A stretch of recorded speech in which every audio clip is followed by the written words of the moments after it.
The College Football Playoff Semifinal at the Cotton Bowl kicks off Friday, January 10th at 7:30 p.m. Eastern Time. There is going to be a whole lot of snow. I heard over, correct me if I'm wrong in the comment section below, but I heard over a foot of snow around the Cotton Bowl in its location. That's absolutely crazy for Texas to have that much of an Ohio-esque weather in the time of January. Like, you'd expect Ohio or Michigan or Indiana or one of the Midwest states to have that type of snow and not Texas. But alas, here we are. I think that weather is very strange, but I also think this game could be very strange indeed. What I'm going to talk about in today's video is 10 reasons why Ohio State will beat Texas in the Cotton Bowl. That's the premise. That's the topic. That's it. We're going to start from reason 10, go all the way down to reason number 1, because we saved the best for last on College Football with Sam. It's a good way to end things off. But before we do that, I want to encourage you, if you haven't already, to like the video to help us get into the algorithm, reach more people, share the video around to also help us reach more people, and also subscribe to the channel and hit the notification bell. That way you'll help us reach 30,000 subscribers. That way you will get notified when we go live Mondays and Wednesdays at 6 p.m. Eastern Time. And also when we go live for the Orange Bowl and the Cotton Bowl to do play-by-play, color commentary, analysis. We'll be interacting with the chat heavily in those games. And also, I will be announcing the winners of my giveaway during the semifinals. 2 of them at halftime of the Orange Bowl, 2 of them at halftime of the Cotton Bowl. And the winnings for that is a $20 gift card to my merchandise store. Link to that's in the description. And a $20 Visa gift card that you can spend on anything you like. How you enter that is simply commenting down below. You can comment a period if you want, and you've entered the giveaway. So comment your thoughts down below, like, share, subscribe. If you want to support the channel in ways of donating or purchasing merchandise, the links to those are in the description or the pinned comment. It's the same with the Discord server, which I highly encourage you to join. We talk college football all the time, and you get a chance to interact with me as well. But let's march on here. And I think reason number 10, of course, reason number 10 is not the most important reason why I think Ohio State or any other team we talk about in these videos, in this video series, will win, but it's still a reason. Ohio State's the best team in college football. Even if they don't beat Texas, I think it would be looked upon rather as maybe a missed opportunity for Ohio State rather than Texas being decisively the better team, or maybe that Texas has some matchup advantages. Ohio State's the best team in the country, and particularly when the best team in the country is playing towards their ceiling and they're ranked as high as they are in the power ratings unanimously, typically that team is the one who is going to win the national championship. I love to tell you, or I hate to tell you, depending on whether you're an Ohio State fan or not. This is the nation's best team. This is the nation's most talented team. This might be the nation's best coached team based off of the Tennessee game and the Oregon game, the Rose Bowl and the first round matchup in Columbus. I would lean towards saying that's the case right now. That's why they can beat the Texas Longhorns in the Cotton Bowl, because they're simply better. Period. Reason number 9 is they have effective pass blocking. Ohio State's offensive line is not the strongest in the 4-team college football playoff. People have made fun of me for this, but the reality is that it's much easier for your offensive line to function when you have Jeremiah Smith and TreVeyon Henderson, when you have a quarterback with legs and not a statue like Kyle McCord, and your defense forces opponents to constantly punt the ball back to your offense. But all that banter aside, and it's true, I mean, look at the Pro Football Focus grades, watch the film, Ohio State's offensive line is the weak point of their offense. They're effective at pass blocking. I mean, straight up they are. And that's not really up for debate. Again, as I mentioned, are they perfect? No. But they're top 10 in quarterback sacked percentage and also in sacks allowed, I do believe. Yeah, Ohio State only allows 0.9 sacks per game, which is 6th, and they allow 2.91% quarterback sacked percentage. They're effective, and especially Donovan Jackson is effective in pass blocking, the left tackle who guards Will Howard's blind side, one of the best offensive linemen in the Big Ten, definitely the best offensive lineman on the team right now with Simmons and McLaughlin down.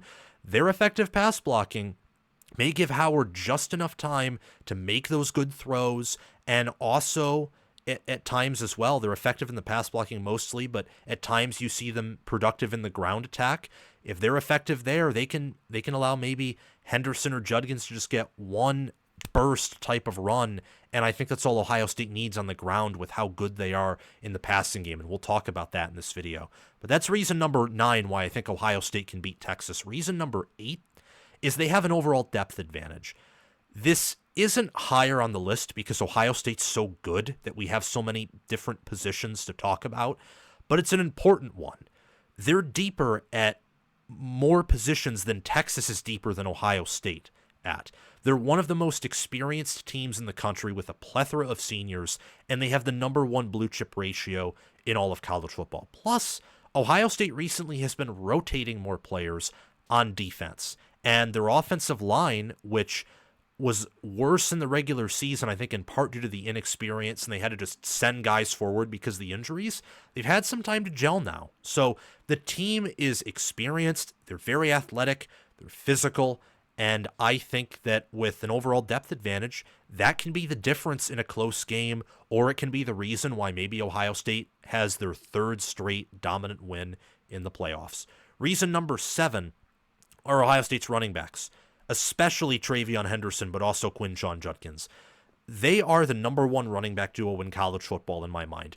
I think Notre Dame has an argument for that. I also think that Penn State has an argument for that. I really do. But I would still side with Ohio State right now, mainly because of TreVeyon Henderson. 10 rushing touchdowns, 7.3 yards per attempt, 925 rushing yards, 126 carries in total. Judkins has 174 carries in total for only 5.3 yards per carry, 10 rushing touchdowns. He has a longer run, too, of 86 compared to Henderson's 66, and he has 924 rushing yards. As the offensive line has suffered injuries, Judkins' role has kind of taken a step back to Henderson's because Henderson, because he's faster and he's better in the receiving game, works now more with Ohio State's current scheme than Judkins does, as Judkins is more of a power back and more of like, I would say, a Blake Corum type player, where Henderson right now is, I'd say, more of like kind of a Kenneth Walker with just unprecedented speed. And when his vision's on, he'll find a hole, he'll exploit your defense, and you'll have a hard time stopping him. Through the air, Henderson is 209 receiving yards, no receiving touchdowns. Judkins is 118 receiving yards and a receiving touchdown. So they can be effective out of the backfield, whether it's through scheme or their talent. This is a great, in fact, great's not even proper. They're an elite running back room nationally. Number 6, reason number 6 why Ohio State can beat Texas is quarterback Will Howard. He's the best quarterback left in the College Football Playoff per quarterback efficiency rating, and he continues to improve. Now, QBR is more of an expected points added metric, so of course, since Ohio State has the best skill position talent in the country, his QBR is going to more likely be overrated or overstate his talent and his playmaking capability than understate it. But I've watched film. I've watched him play.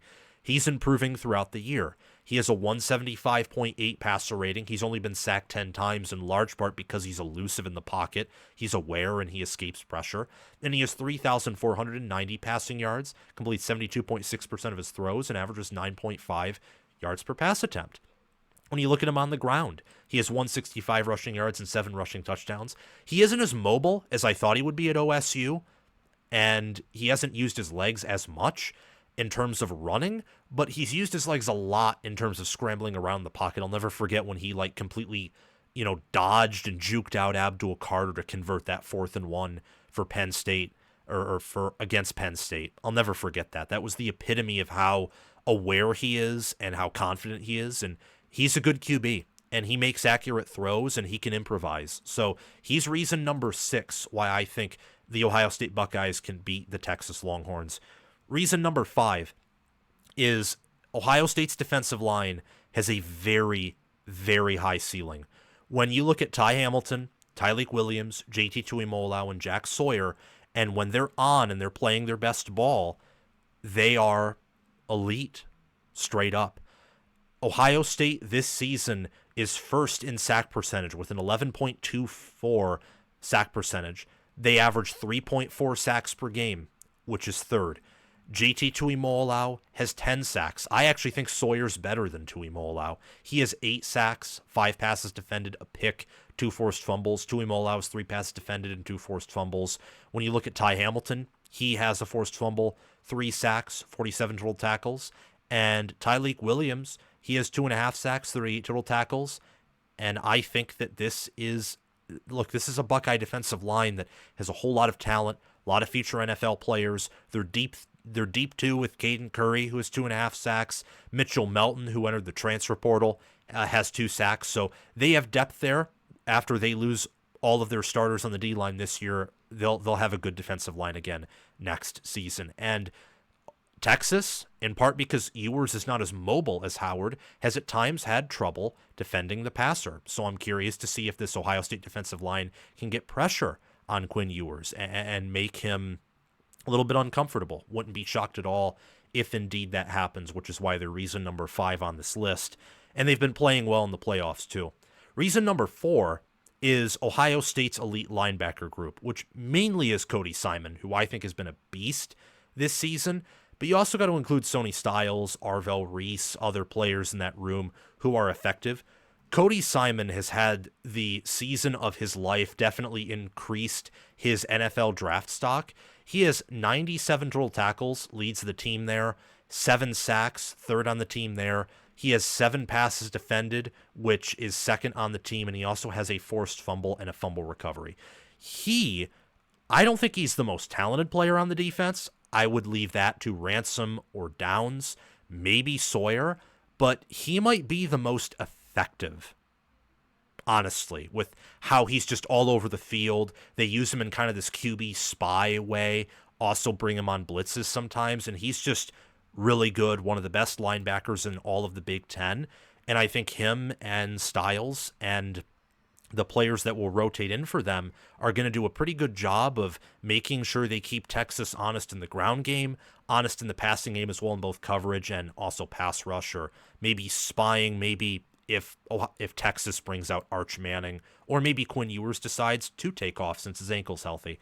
Reason number 3 is the NFL wide receivers that Ohio State has. Jeremiah Smith, Emeka Egbuka, Carnell Tate, and Brandon Inniss. And I don't think I need to say much more than that, but for entertainment purposes, I am going to read you their receiving yards and receiving touchdown profiles. Jeremiah Smith has 1,224 receiving yards, 14 receiving touchdowns, averages 17.5 yards per reception. Emeka Egbuka has 10 receiving touchdowns, 12.8 average yards per reception, and 896 receiving yards. Carnell Tate has 611 receiving yards, 4 receiving touchdowns, 14.2 yards per reception. G. Scott Jr. and Brandon Inniss each have at least a receiving touchdown and also more than 150 receiving yards too. I know G. Scott's a tight end, but he was a wide receiver out of high school, still kind of has that wide receiver speed. He's more of a fast tight end, not necessarily a blocking tight end.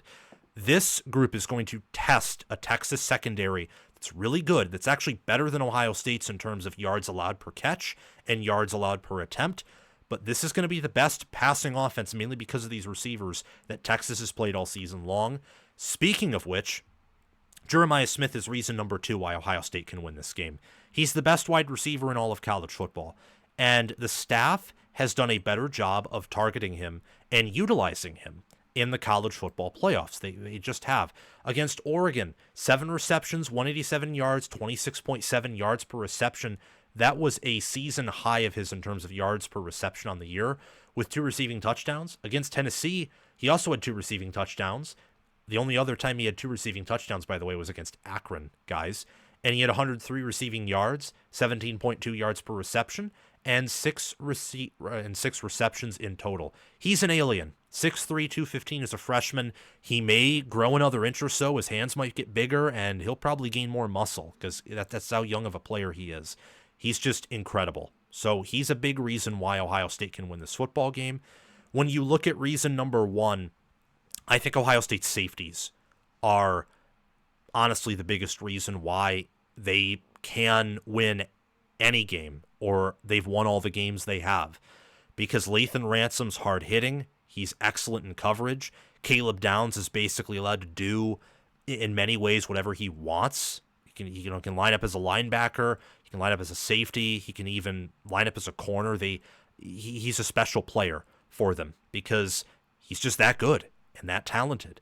And don't forget about Jordan Hancock either, who's been a pretty phenomenal nickelback this year. They make life nearly impossible for most offenses. They just do. They tackle well. They hit hard. Ohio State's defense doesn't force a lot of turnovers. They don't, much like last year's defense. But they're fundamentally sound. They keep everything in front of them. That's when they're at their best. Hancock and Ransom, and also Downs each have 1 interception. Hancock and Downs each have 6 passes defended. Hancock has 2 forced fumbles. Ransom has 2 passes defended and 3 forced fumbles. And Downs has 71 total tackles. Ransom has 68. Hancock has 39. They're an elite veteran group of safeties that have high football IQ, make proper plays, and make people that they tackle pay. I mean, they hit hard.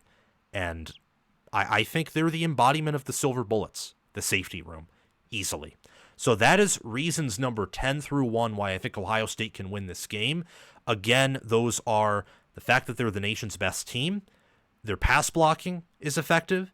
They have a depth edge to them over Texas, but I would say over every team left on the schedule in a variety of ways. Their running backs, Henderson and Judkins, are elite. They have a fantastic defensive line, especially when playing to their upside. Their linebackers are elite, especially Cody Simon. Will Howard's been an effective quarterback this season. They have NFL wide receivers. Jeremiah Smith in particular is the nation's best. And also, their safety room, pretty phenomenal. It's the bell cow, the identity of their defense is the tackling and coverage and hard hitting and intimidation that their safeties provide. So go Buckeyes, and I hope that this Cotton Bowl is a good one and hope that everyone can get there safely due to the weather and that we don't have any delays. Thank you so much for watching. Remember to like the video and subscribe to the channel, and also hit that notification bell so that way you can get notified when new content from College Football with Sam drops. I appreciate you very much, and also share the video around to others who you know enjoy the sport of college football and love it as I do and as you do, and comment your thoughts down below so that we can have a conversation, because I want to know what you are thinking. And join our Discord server where we talk college football 24/7 via the link in the description or down below in the pinned comment. Thank you to my Heisman Patreon members, Crash2488, Brasco Rascal, and Conlo OH. Thank you to my All-American Patreon members, Chris Lane, Ismar, and Tyler Nye. And thank you to my All-Conference members, John Lynn, Roaming Gnome, Matthew Sale, Austin Christmas, Joshua Jorgensen, and Will Loftus. Make sure to check out my merchandise store and or Patreon page, or super chat down in the comment section below to support the channel. The Patreon page and merchandise store links are in the description or down below in the pinned comment. I hope you have a wonderful day. It is December, so Merry Christmas and also Happy New Year. I will see you guys soon.